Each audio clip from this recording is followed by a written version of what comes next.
Ecografía y punto. Somos Susana y Saichi, radiólogas con especial dedicación a la ecografía, y estamos deseando contarte todo lo que sabemos sobre este apasionante mundo. Te enseñaremos las novedades, los tips más destacados y realizaremos entrevistas con expertos sobre diferentes temas relacionados con la ecografía. Gracias por dedicarnos tu tiempo y disfruta de nuestro podcast.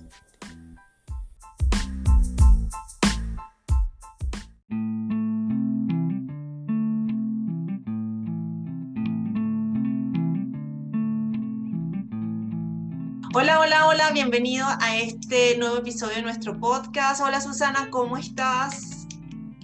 Hola Saichi, hoy tenemos un tema entre manos muy relevante y muy de actualidad, la trombosis venosa profunda. Cuéntanos cómo es ese artículo que te estás estudiando sobre la trombosis venosa profunda. Bueno, estudiando no sé, pero sí me pareció súper interesante un artículo que salió en el JAMA New Open ahorita en mayo del 2020, donde notificaban episodios trombóticos arteriales y venosos frecuentes con una tasa incluso hasta del 70%.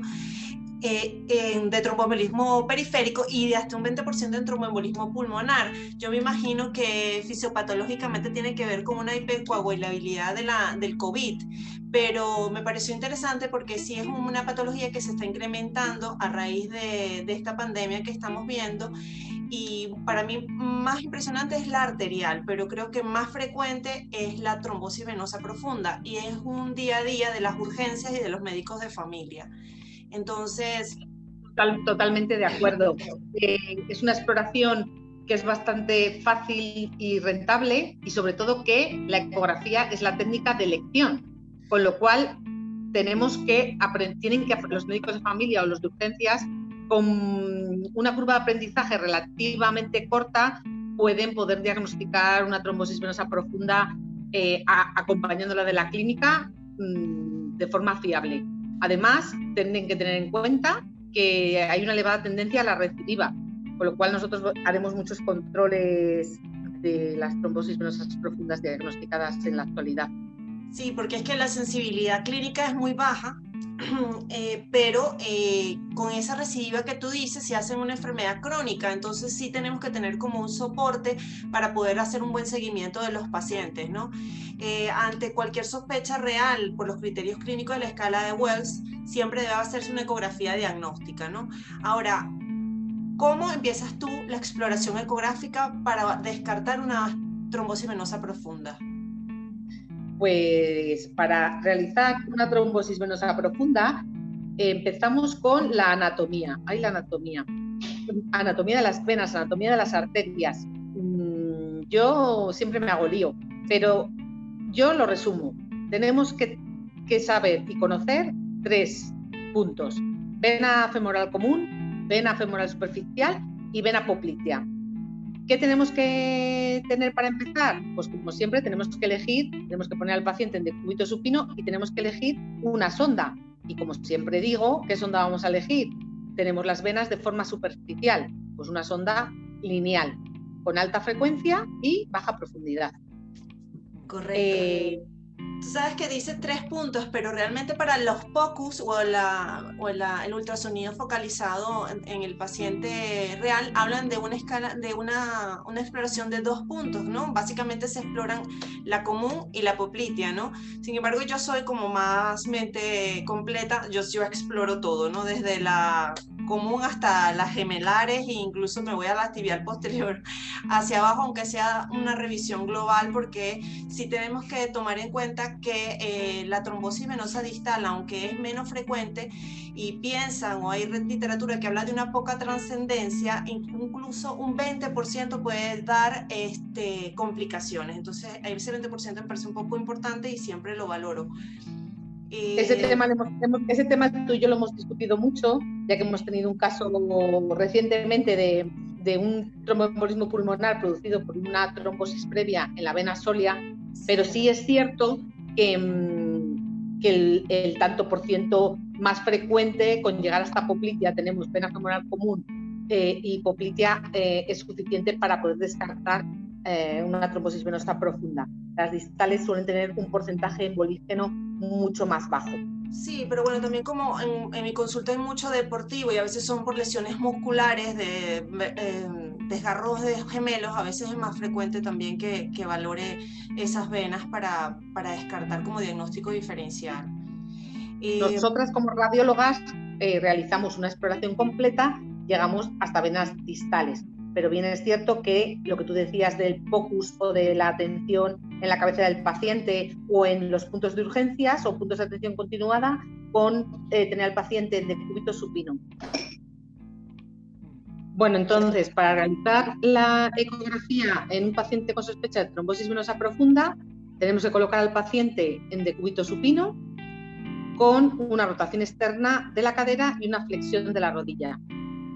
Utilizaremos cortes transversales y nos pondremos primero sobre la región inguinal y ahí nos vamos a encontrar vena, arteria y nervio. Con la regla mnemotécnica van de medial a lateral.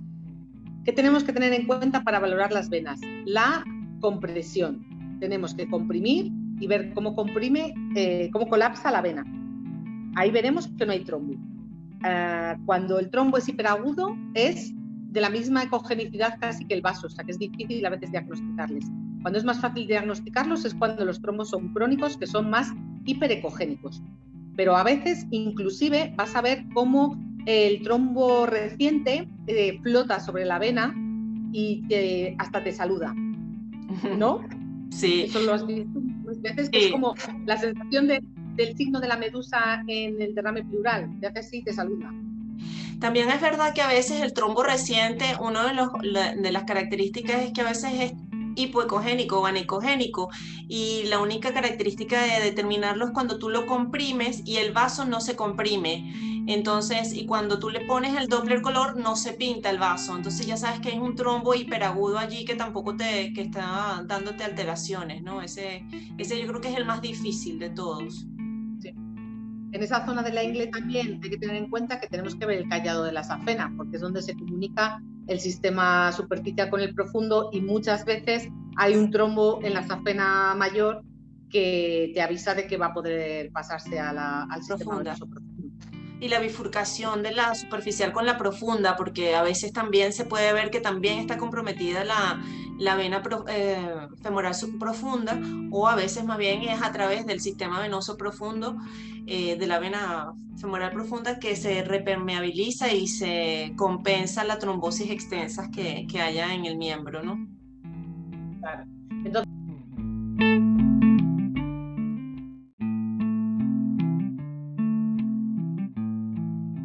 Entonces, a nivel de urgencias valoran vena femoral superficial, vena femoral profunda y vena poplitea. Si esas dos venas están permeables bien y compresibles, se descarta trombosis venosa profunda.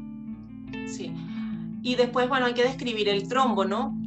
Aparte de la ecogenicidad, cómo es su homogeneidad, ¿no? Porque a veces cuando esos trombos ya son antiguos y se han ido recanalizando parcialmente, toman un aspecto un poco más heterogéneo y a veces no desaparecen del todo. De hecho, a veces tardan mucho tiempo o se queda el trombo como calcificado, pegado a las paredes, dependiendo de la extensión de la trombosis, ¿no? Yo he tenido pacientes que de verdad a veces lo seguimos controlando y tarda muchísimo en reabsorberse los trombos extensos, ¿no? En recanalizar, y a veces incluso se quedan ahí crónicos para siempre. Sí, entonces a veces es importante ver cuál es el porcentaje de canalización, pero bueno, eso ya más en el día a día, pero sí es importante saber que a veces no es que se retrombosó, sino que quedó el trombo allí, ¿no? Subocluyendo la vena sin ocluirla del todo, pero hay una recanalización, entonces eso también es importante. Eso es.